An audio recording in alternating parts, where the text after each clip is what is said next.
Iran के supreme leader ayatollah Ali Khamenei, उन्होंने कहा था कि दुनिया भर के तमाम मुस्लिम देश, मुस्लिम नेता वो एक मंच पर आ जाएं और हम इजराइल को इतना कड़ा सबक सिखा सकते हैं कि वो हमेशा याद रखेगा।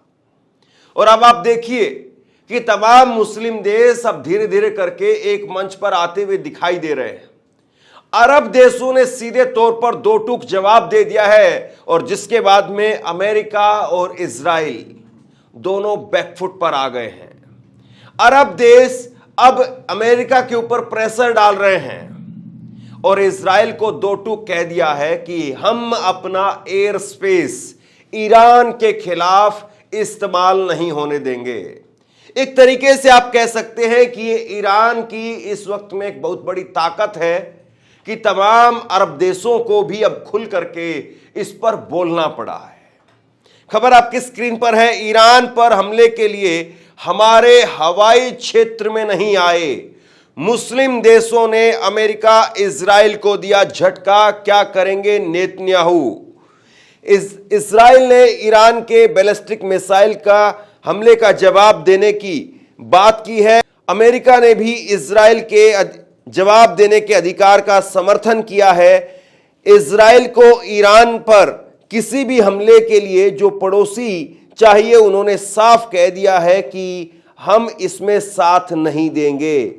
मीडिया रिपोर्ट्स के मुताबिक जो खबर निकल करके सामने आ रही है उसके अनुसार सऊदी अरब, यूएई और कतर सहित खाड़ी देशों ने अमेरिका को स्पष्ट कह दिया है कि वो इजराइल को अपने हवाई क्षेत्र का उपयोग नहीं करने देंगे अगर वह ईरान पर हमला करने के लिए उड़ान भरना चाहेगा। रिपोर्ट्स के मुताबिक ईरान ने 1 अक्टूबर को इजराइल पर 200 मिसाइल दागी थी, जिसके जवाब में इजराइल ने ईरान को सख्त परिणाम भुगतने की चेतावनी दी। ईरान ने भी पलट करके कहा कि अगर इजराइल ने कार्रवाई की तो ईरान का जवाब बेहद विनाशकारी होगा। इससे क्षेत्र में एक बड़े युद्ध की संभावना बढ़ गई है, जिसका असर अमेरिका पर भी पड़ सकता है। तो ईरान ने इस वक्त में एक चक्रव्यूह ऐसा बनाया है जिस चक्रव्यूह के अंदर पूरी तरीके से अमेरिका और इजराइल फंसते हुए नजर आ रहे हैं और ये ईरान की बढ़ती हुई ताकत है जिसका ये नतीजा आप कह सकते हैं। और सबसे बड़ी बात यह है कि अमेरिका को मना पाएंगे क्या इजराइल के देश।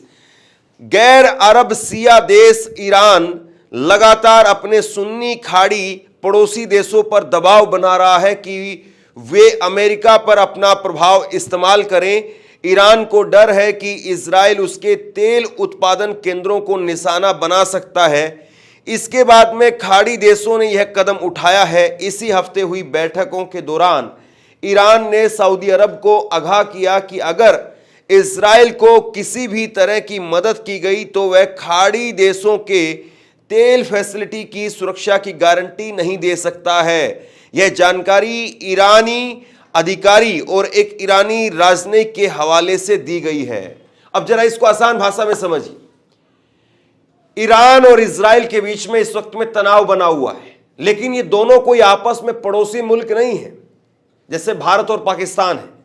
तो भारत और पाकिस्तान में अगर, वैसे हम उम्मीद करते हैं कि ना हो, क्योंकि युद्ध कोई अच्छी जो है वो बात नहीं है और युद्ध मानवता के खिलाफ है एक तरीके से। लेकिन अगर मान लीजिए कि भारत और पाकिस्तान के बीच में या भारत और चीन के बीच में कभी युद्ध होता है तो दोनों देशों को किसी तीसरे देश का एयर स्पेस इस्तेमाल करने की जरूरत नहीं होती है। एयर स्पेस का मतलब यह है कि भारत यहां से अपनी मिसाइल छोड़ेगा, पाकिस्तान वहां से अपनी मिसाइल छोड़ेगा, तो बीच में किसी देश की सीमा नहीं लगती है, उसको बोलते हैं एयर स्पेस। अब यहां से अगर ईरान और इजराइल अगर आपस में जो है वो एक दूसरे के ऊपर मिसाइलें दागेंगे तो ऐसे में खाड़ी देशों के ऊपर से होकर के गुजरना पड़ता है। और अब ईरान ने सीधे तौर पर कह दिया है कि अगर खाड़ी देश या कोई भी मुल्क जो कि इजराइल को अपना एयर स्पेस इस्तेमाल करने देंगे, यानी इजराइल से मिसाइल निकलती है और उनके मुल्क से होती हुई अगर वो ईरान तक पहुंचेगी तो फिर ईरान वो इजराइल पर तो अटैक करेगा ही, उसके साथ साथ उस मुल्क पर भी अटैक करेगा जिस मुल्क से होकर के मिसाइलें निकलेंगी। तो ये एक बड़ी बात जो है वो ईरान ने कही थी। और उसके बाद में एक एक करके लगातार ईरान के जो विदेश मंत्री हैं वो अलग अलग देशों में घूम रहे हैं और वहां पर राजनीतिक तौर पर, कूटनीतिक तौर पर प्रेशर बनाने का काम कर रहे हैं। तस्वीरें आपके सामने हैं।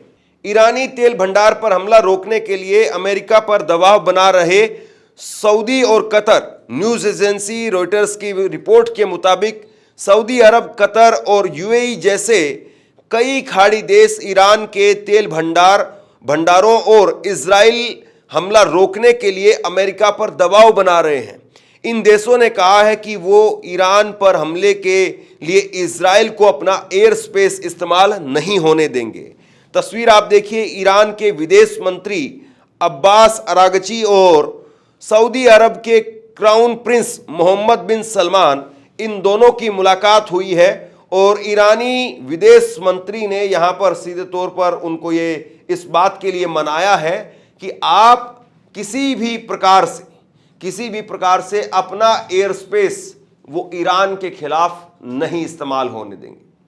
और धीरे धीरे जिस तरीके से ईरान ने अपनी ताकत को बढ़ाया है और जिस तरीके से ईरान ने दो टूक तौर पर खाड़ी देशों को भी कह दिया है कि अगर हमारे यहां पर तेल के भंडारों पर अटैक हुआ, और ये ऐसा क्यों कहा जा रहा है? ऐसा इसलिए कहा जा रहा है क्योंकि अमेरिका की तरफ से कहा गया कि आप ईरान के परमाणु ठिकानों के ऊपर हमला ना करें, इजराइल के लिए कहा गया।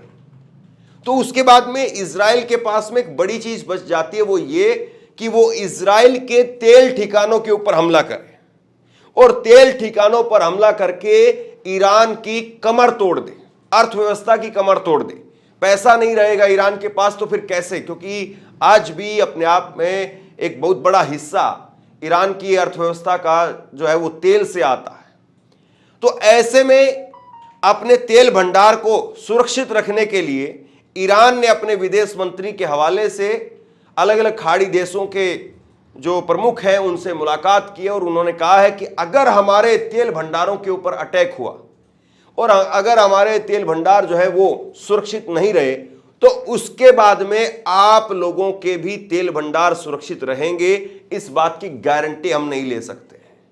यानी ईरान के समर्थन में जितने भी लोग हैं या ईरान के समर्थित जो गुट हैं वो एक तरीके से खाड़ी देशों के तेल भंडारों वाले इलाकों पर, ठिकानों पर, वहां पर हमला करके और उनको भी नुकसान पहुंचा सकते हैं। यानी एक तरीके से कहा जा सकता है, आसान भाषा में अगर आप इसको कहें, कि हम तो डूबेंगे सनम लेकिन तुम्हें भी ले डूबेंगे।